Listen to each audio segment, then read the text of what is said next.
బాగ్ Telugu dubbed movie మన సుందర్ మామది ఈ ఫ్రాంచైజీలో వస్తున్న 4th పార్ట్ అనమాట. అండ్ ప్లాట్ విషయానికి వచ్చేస్తే ఒక దెయ్యం అయితే ఉందన్నమాట. అది స్వేచ్ఛ కోసం పోరాడుతుంది. అండ్ మధ్యలోకి వీళ్ళందరూ ఎలా ఎంటర్ అయ్యారు ఇది మీరు థియేటర్స్ చూస్తారు.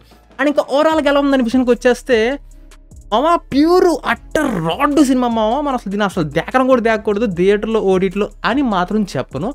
It was an half bacon movie. Okay film లాగా అయితే అనిపించింది. అంటే ఈ మూవీలో నాకు బాగా నచ్చినవి 3 అయితే ఉన్నాయి. నంబర్ 1 మై ఫేవరెట్ యాక్ట్రెస్ మన సరళ గారు.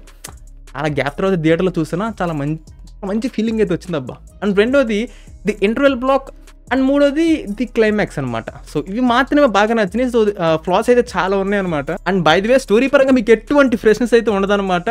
ఆ రొటీన్ ఆ హారర్ కామెడీ రివెంజ్ 1. బట్ మనకి ఎగ్జిక్యూషన్ పరంగా హాఫ్ అయితే సక్సీడ్ అయ్యారు అండ్ ది హాఫ్ అయితే సక్సీడ్ అవ్వలేదు. సో అది విషయం. మనకి మూవీ బిగినింగ్ మనకి ఎటువంటి సోది లేకుండా స్ట్రైట్గా పాయింట్కి అయితే వచ్చేస్తారు అనమాట.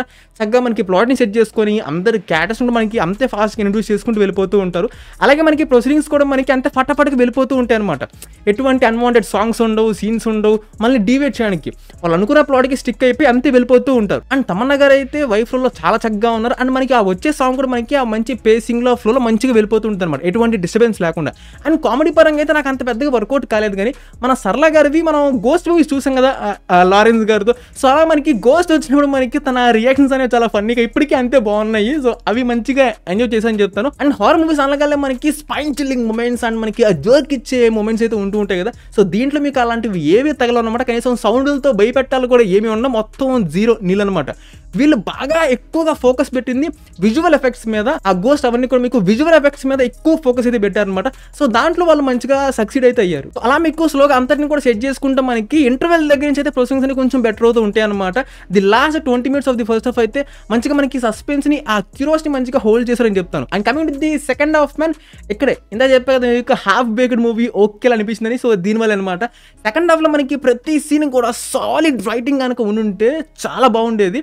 సెకండ్ హాఫ్ బిగిన్ అయిన ఒక కపుల్ ఆఫ్ మినిట్స్ మీరు ఆ భాగ్ గురించి తెలుసుకున్న ఇన్ఫర్మేషన్ ప్రకారం కొద్దిగా ఎక్సైట్ అవుతారు.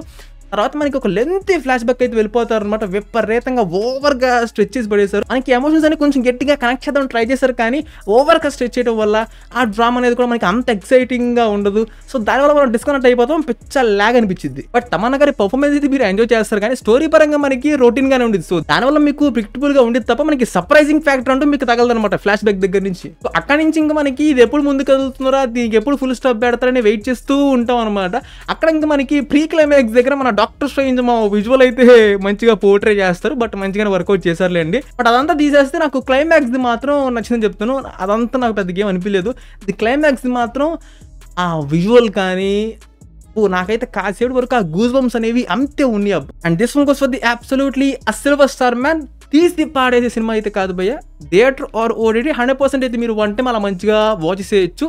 అండ్ మీకు ప్రసన్న వదన మూవీ చూసిన తర్వాత దిస్ వీక్ థియేటర్లో మీకు ఏం చూడాలో మీకు స్పెషల్గా షార్ట్ పెడతా కదా. సో మీకు దాంట్లో అర్థమైపోతుంది. So wait for that. So అది విషయం అయితే.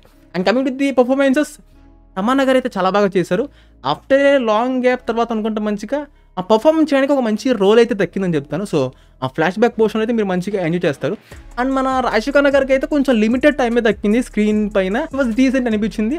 మన సరళ గారిది అయితే నేను చాలా మంచిగా ఎంజాయ్ చేశాను అబ్బా ఆఫ్టర్ ఏ లాంగ్ గ్యాప్. మన సుందర్ మామ అంత రిమైనింగ్ ఎవరిబడి వెన్నెల కిషోర్ గారు దే వర్ డీసెంట్ అనిపించింది వాళ్ళ రోల్స్లో. సో అది విషయం అయితే. Coming to the background score కొన్ని చోట్ల బాగుంది అనిపించింది. అండ్ సాంగ్స్ అయితే పెద్దగా అనిపించలేదు. Production quality, cinematography it was okay అనిపించింది. నాకు ఈ జంగిల్ సెట్స్ దగ్గర కొంచెం కాసేపు ఆర్టిఫిషియల్ అనిపించింది. కాసేపు ఏమో వీళ్ళు జంగిల్లో సెట్ వేసి షూట్ చేశారని కూడా అనిపించింది ఒక్కొక్కసారి. అది మాత్రం అర్థమై సావాల. అండ్ విఎఫ్ఎక్స్ సీజీ అయితే వాళ్ళకున్న బడ్జెట్కి మనకి ఇబ్బంది లేకుండా క్వాలిటీ పరంగా మంచిగా మెయింటైన్ చేశారని చెప్తా. సో అది విషయం అయితే. That's review on Baak. And yep, that's it man. Subscribe if you enjoy it and I'll catch you on the next one.